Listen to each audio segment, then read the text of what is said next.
ओम शांति। आज 4 जनवरी 2024 है और प्यारे बाबा के साकार रूप से चले हुए मधुर महावाक्यों को स्पष्ट करेंगी आदरणीय आशा दीदी। ओम शांति दीदी। बाबा ने कहा, मीठे बच्चे, मुख्य है याद की यात्रा। याद से ही आयु बढ़ेगी, विकर्म विनाश होंगे। याद में रहने वालों की अवस्था, बोलचाल बहुत फर्स्ट क्लास होगा। क्योंकि देखिए, जब आप स्मृति स्वरूप होते हैं तो स्मृति किसकी है? शिव बाबा की।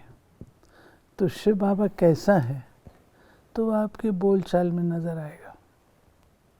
इसलिए बाबा कहते याद में रहने वालों की ये सब अच्छी होती है।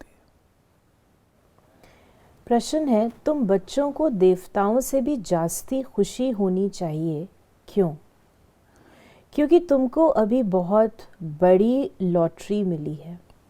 भगवान तुम्हें पढ़ाते हैं।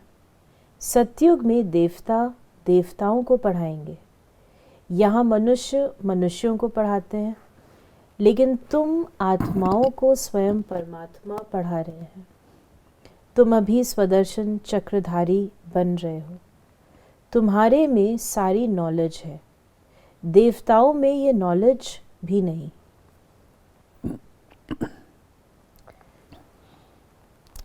ये एक बहुत बड़ी गिफ्ट है जो संगम पर हमको मिलती है, सारे कल्प में नहीं, और वो है नॉलेजफुल होना।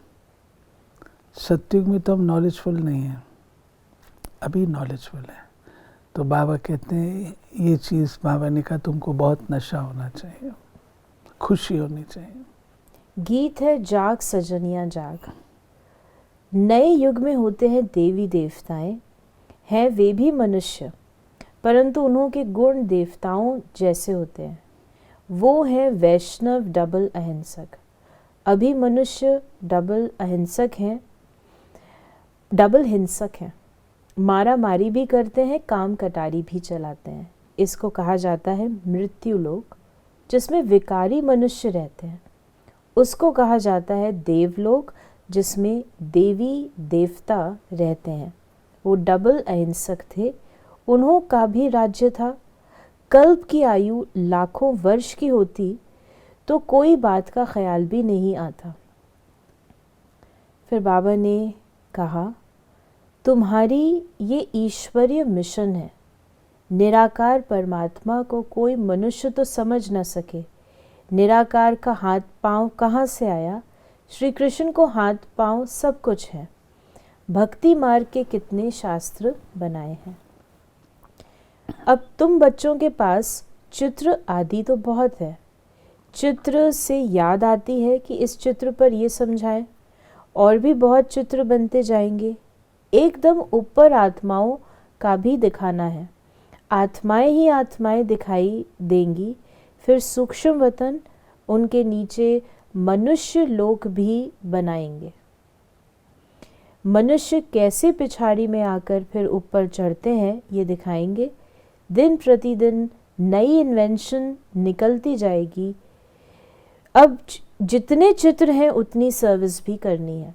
फिर ऐसे ऐसे चित्र बनेंगे जिससे मनुष्य जल्दी समझ जाए। बाबा ने चित्रों की जो बात कही है, ये उन दिनों की इन्वेंशन है, और उसमें बाबा करेक्शन करते थे। आर्टिस्ट चित्र बना के लाते थे, बच्चे बना के लाते थे, तो बाबा उसको देखते थे और उसमें करेक्शन करते थे। बाबा ने कहा कि नवयुग सतयुग को ही कहा जाता है। नवयुग अखबार भी निकलती है, कहते हैं न्यू दिल्ली, परंतु न्यू दिल्ली में ये पुराना किला किचड़ा आदि हो न सके। अभी तो हर चीज़ टेढ़ी बाकी हो गई है। सतयुग में सब तत्व भी ऑर्डर में रहते हैं। यहाँ तो 5 तत्व भी तमो प्रधान हैं, वहाँ सब सतो प्रधान होते हैं। तो हर एक तत्व से सुख मिलता है, दुख का नाम भी नहीं। उसका नाम है स्वर्ग। बाबा ने कहा, सतो प्रधान बनने के लिए पुरुषार्थ कर मंजिल पर चढ़ रहे हैं और सब अंधियारे में है। हम रोशनी में हैं, हम ऊपर जा रहे हैं और सब नीचे गिर रहे हैं। ये सब विचार सागर मंथन तुम बच्चों को करना है। शिव बाबा है सिखलाने वाला, वो तो मंथन नहीं करेंगे। ब्रह्मा को मंथन करना होता है, तुम सब विचार सागर मंथन कर समझा सकते हो। फिर बाबा ने कहा कोई का तो मंथन बिल्कुल नहीं चलता, पुरानी दुनिया ही याद पड़ती है। बाबा कहते हैं पुरानी दुनिया को एकदम भूल जाओ, परंतु बाबा जानते हैं नंबरवार पुरुषार्थ अनुसार राजधानी स्थापन हो रही है। फिर बाबा ने कहा कि तो इस समय तुम बच्चों को देवताओं से भी ज़्यादा खुशी होनी चाहिए, क्योंकि तुमको लॉटरी मिली है। तुम्हें अब भगवान पढ़ाते हैं, वहाँ तो देवता देवताओं को पढ़ाएंगे, यहाँ मनुष्य मनुष्यों को पढ़ाते हैं और तुम आत्माओं को परम पिता परमात्मा पढ़ाते हैं। कितना अच्छा है। तो बाबा कहते हैं तुमको लॉटरी है। बाबा ने कहा बाप कहते योग से अपनी आयु बढ़ाओ।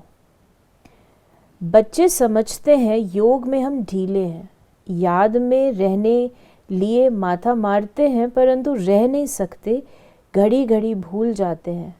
वास्तव में यहाँ वालों का चार्ट बहुत अच्छा होना चाहिए। बाहर तो गोरख धंधे में जाते हैं, बाप को याद करते करते यहाँ ही तुमको सतो प्रधान बनना है। बाबा कहते हैं जो मेरे साथ रहते हैं, सागर के कंठे पर रहते हैं, उनकी तो हर चीज़ बहुत अच्छी होनी चाहिए। बाबा ने कहा मुख्य है याद की यात्रा। मुरली की सब्जेक्ट बिल्कुल अलग है। याद से पवित्र बनते हैं, आयु बढ़ती है। बाकी ऐसे नहीं कि मुरली सुनी तो बाबा इसमें था ना। मुरली सुनने से विक्रम विनाश नहीं होते, मेहनत है। बाबा जानते हैं बहुत बच्चे बिल्कुल याद नहीं कर सकते। याद में रहने वाले की अवस्था बोल चाल बिल्कुल अलग रहेगा। याद से ही सतो प्रधान बनेंगे, परंतु माया ऐसी है जो एकदम बुद्धू बना देती है। देखिए मुरली और याद दो चीज़ें। मुरली हमको समझ देती है और जो याद है वो समझ का अभ्यास है। तो जितना हम साथ साथ अभ्यास करते हैं उतना ही जो है बाबा कहते हैं आपकी चाल चलन व्यवहार सब बदलता है। बहुतों की बीमारी उथल पड़ती है, मोह जो नहीं था वो उथल पड़ता है, फंस मरते हैं। बड़ी मेहनत का काम है।